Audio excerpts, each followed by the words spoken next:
ভাই ইব্রাহিমের জোরদার অভিষেক হয়েছে বলিউডে। আনন্দে গদগদ হয়ে সারা কি লিখলেন। অপরদিকে খেলাকে কেন্দ্র করে কোন সমস্যায় জড়াবেন মাধবন আর সিদ্ধার্থ, বিষয়টি জানাবো। প্রথমে আসি ইব্রাহিমের কাছে। সাহেব আলী খান ও অমৃতা সিং এর ছেলে ইব্রাহিম আলী খান শীঘ্রই বলিউডে পা রাখতে চলেছেন।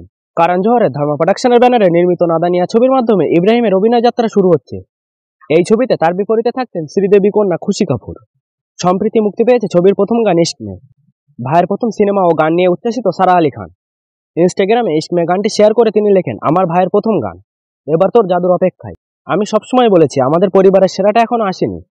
সেই সঙ্গে তিনি আরো বলেন, খুশির অভিনয় দেখার জন্য তিনি বেশ উৎসাহী। অপরদিকে নতুন বছরে নেটফ্লিক্সে আসতে চলেছে নতুন নতুন সিনেমা। আর মাধবান অভিনীত আব জাইসা কোইয়ের টিজার সম্প্রতি মুক্তি পেয়েছে। এবার মুক্তি পেল মাধবান অভিনীত আরও একটি সিনেমার টিজার। ক্রিকেট ভিত্তিক সিনেমা টেস্টের টিজার দেখলে মুগ্ধ হতে হবে আপনাকে।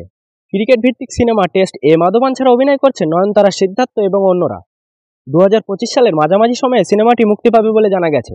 আপাতত রিলিজ হয়েছে টিজার। টিজারে এমন একটি ছেলেকে দেখানো হয়েছে যার গোটা জীবনটাই ক্রিকেটকে ভিত্তি করে তৈরি হয়েছে। জীবনের বিভিন্ন সময়ে তিনি নিয়ম মেনে চলেন, সেটাই বোঝা যাচ্ছে টিজারে থাকা ভয়েস ওভার থেকে। সিনেমায় মাধবানের চরিত্রের নাম সারা। নয়নতারা অভিনয় করছেন কুমুদা নামক চরিত্রে, যিনি মাধবানের স্ত্রী। অন্যদিকে সিদ্ধার্থ হলেন একজন ক্রিকেট টেস্ট প্লেয়ার যার নাম অর্জুন। অর্জুনের স্ত্রীর ভূমিকায় অভিনয় করছেন মীরা, নাম জেসমিন। গোটা গল্পটি চেন্নাইয়ের ঐতিহাসিক ইন্টারন্যাশনাল ক্রিকেট টেস্ট ম্যাচের উপর ভিত্তি করে তৈরি করা হয়েছে। এই টেস্ট ম্যাচকে ঘিরে গড়ে ওঠা এই চারটে মানুষের গল্প দেখানো হয়েছে সিনেমায়। কিভাবে একটা টেস্ট ম্যাচ জীবনের সবথেকে কঠিনতম সিদ্ধান্ত নিতে বাধ্য করে, কেনই বা নিতে হয় সিদ্ধান্ত, দেখা যাবে সিনেমায়। সিনেমার টিজার পোস্ট করে নেটফ্লিক্সের তরফ থেকে জানানো হয়েছে, জীবন একটা খেলা। টেস্ট হলো এমন একটি গল্প যা জীবনের প্রত্যেকটি যুদ্ধের কথা তুলে ধরে।